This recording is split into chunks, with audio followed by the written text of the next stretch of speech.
ఒక వెబ్సైట్లో సంపూర్ణమైన ఇట్లాంటి డిజిటల్ వ్యవస్థ కేంద్ర ప్రభుత్వం పరిధిలో ఉన్న ఎన్ఐసి దగ్గర సంపూర్ణంగా ఉంది అధ్యక్ష.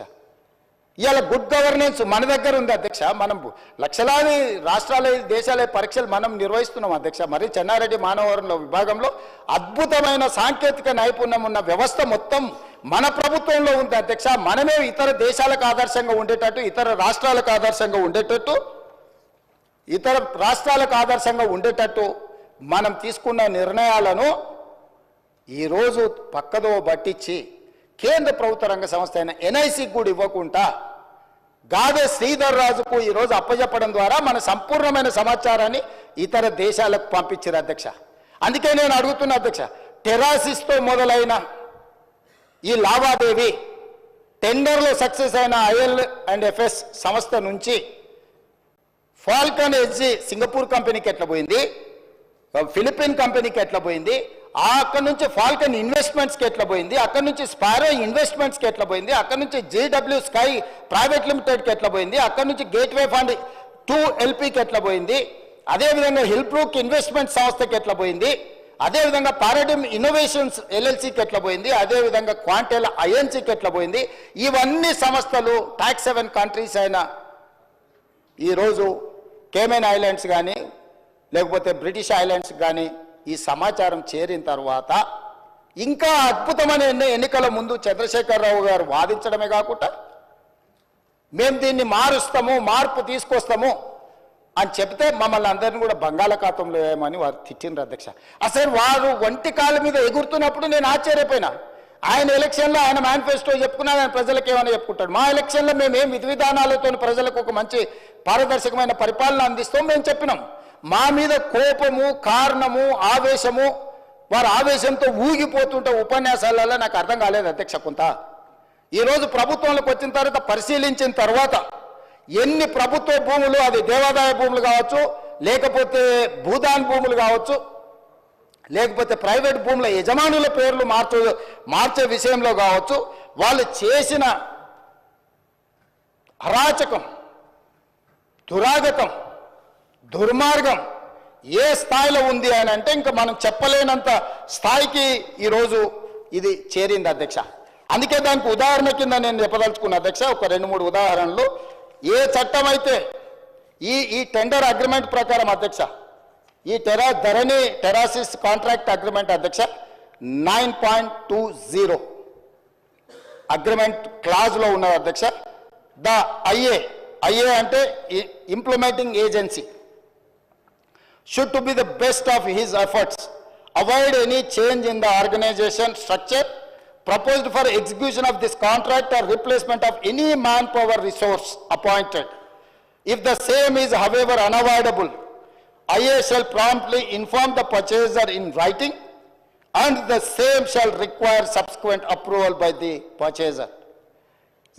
ఇందులో ఇలాంటి మార్పులు చేర్పులు చేయాలన్నా, యజమానులు మారాలన్నా, పనిచేసే స్థలం మారాలన్నా ప్రభుత్వం ముందస్తు అనుమతి తీసుకోవాలని స్పష్టంగా ఈ అగ్రిమెంట్లో ఉంది. 9.20లో ఎలాంటి ప్రభుత్వ అనుమతి లేకుండా ఈ రకంగా టాక్స్ 7 కంట్రీస్లో ఉండే సంస్థల్ని ఇతర దేశాలకు సంబంధించిన కంపెనీల చేతికి మన సమాచారం వెళ్ళింది అధ్యక్ష.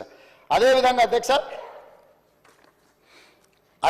అధ్యక్ష 9.20.4 సబ్ క్లాజ్లో all manpower resources deployed by the IA అంటే ఇంప్లిమెంటింగ్ ఏజెన్సీ అధ్యక్ష, for execution of this contract must strictly adhere to the attendance reporting procedures and make their services available as agreed upon for the entire reporting time period at the purchaser's office location. Purchaser అంటే ఇక్కడ revenue department అధ్యక్ష, CCLA. IA అంటే ఈరోజు Falcon investments ఏదైతే ఉన్నదో లేకపోతే టెరాసిస్ ఉన్నదో implementing agency అదే అధ్యక్ష. ఇంప్లిమెంటింగ్ ఏజెన్సీ తరఫున గాదే శ్రీధర్ రాజు రిప్రజెంట్ చేస్తాడు, పర్చేజర్ కింద CCLA కమిషనరు యాక్ట్ చేస్తాడు అధ్యక్ష.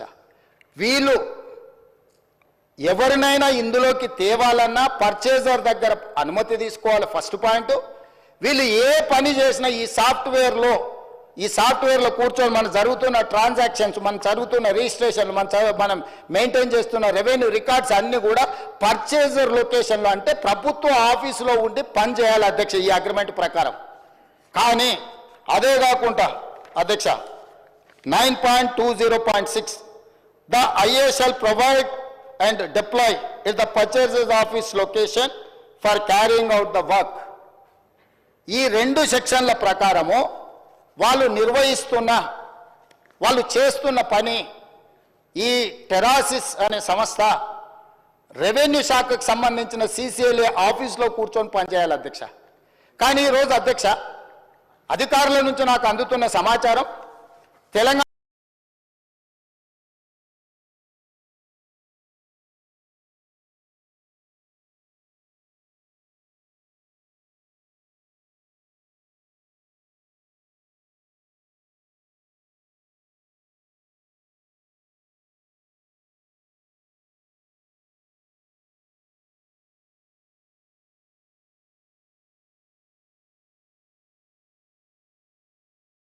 రాష్ట్రంలో ప్రభుత్వ కార్యాలయంలో లేదు, బయట ఉన్నది.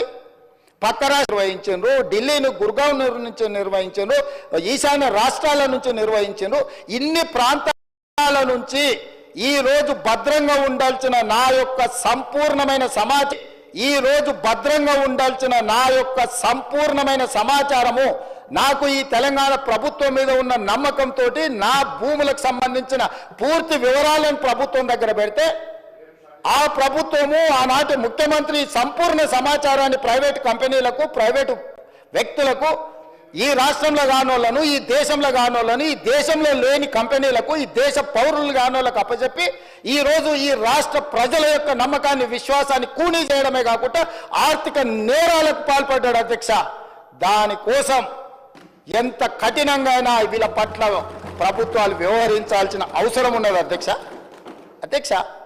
ఇంత విలువైన సమాచారం, ఇంత వివరాలను తీసుకెళ్లి ఇతర దేశాలకు సమాచారాన్ని చేరవేస్తూ ఇవాళ మనం దీన్ని ఎట్లయినా సవరించుకొని, దీన్ని ఎట్లయినా బాగు చేసుకోవాలని మా సమాచారాన్ని బయట ఎవరికైనా ఇస్తే, కేంద్ర ప్రభుత్వం సవరించిన యాక్ట్ ప్రకారం, డేటా ప్రొటెక్షన్ యాక్ట్ ప్రకారం అధ్యక్ష 2023 దేశ పౌరుల వ్యక్తిగత ఇతర సమాచారం ఏదైనా ఆ వ్యక్తి యొక్క అనుమతి లేకుండా సేకరించడం నేరం, చట్ట విరుద్ధం.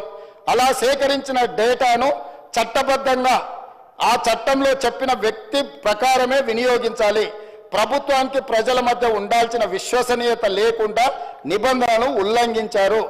Violation of fiduciary relationship between government and citizen. కేంద్ర ప్రభుత్వము వ్యక్తుల సమాచారం